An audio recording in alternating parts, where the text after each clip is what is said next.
quand on parle d'investissement dans un pays comme le nôtre, c'est important de se rendre compte que en plus l'investisseur qui arrive sur des investissements de plus en plus variés, la construction de grandes infrastructures, l'exploitation minière, l'exploitation forestière.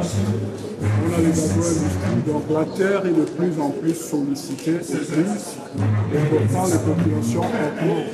La croissance démographique, l'augmentation des investissements fait qu'il y a de plus en plus de mieux réfléchir.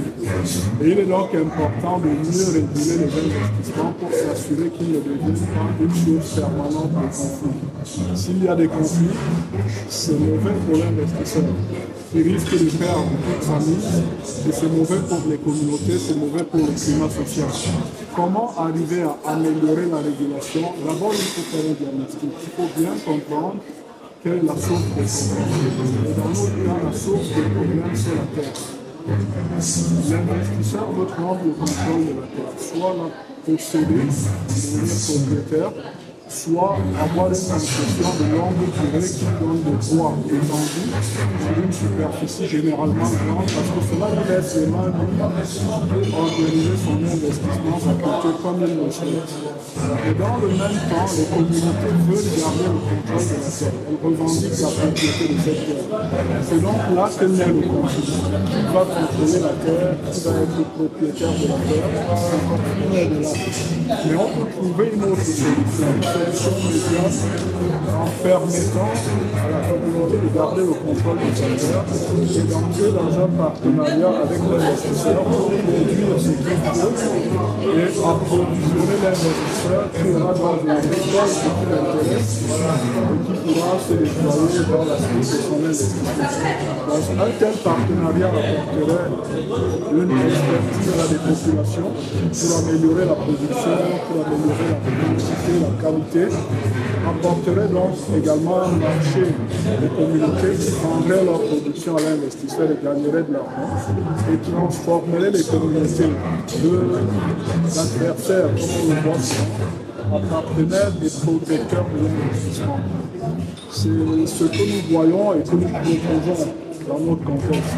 Une autre formule serait que la terre mise à la disposition de l'investisseur soit considérée comme un apport essentiel dans la réalisation de son investissement et que cela ouvre droit à la fois à l'État et aux communautés à devenir actionnaires de l'investissement. Parce qu'apporter la terre dans un investissement qui repose sur la terre essentiellement, c'est apporter la plus grande partie de ce qu'il faut pour que l'investissement se réalise. Cela devrait donner la possibilité d'en devenir actionnaire. Et ça, c'est la deuxième piste.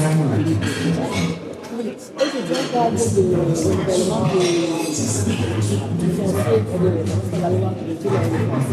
Comment est-ce que cela va se traduire, par exemple, le partenariat entre les communautés et les investisseurs dans cette nouvelle loi-là? La réforme foncière est en cours absolument. Et c'est l'occasion justement d'apporter toutes les propositions de solutions que l'on peut avoir. On a vu beaucoup de problèmes dans la mise en œuvre de cette loi, et surtout dans les dernières années de la mise en œuvre, des années dans lesquelles nous sommes, on observe un nombre croissant de problèmes qui peuvent aider à tirer les leçons, à formuler des propositions pour améliorer notre texte en préparation. Cette session ce qui serait important serait de mieux assurer la protection des communautés, mieux assurer la protection de l'État face à l'investisseur. Parce que l'investisseur, quand il est en conflit avec un État, il est un employeur, il essaye de gagner un maximum. L'État devrait donc mieux se protéger contre mieux protéger ses populations.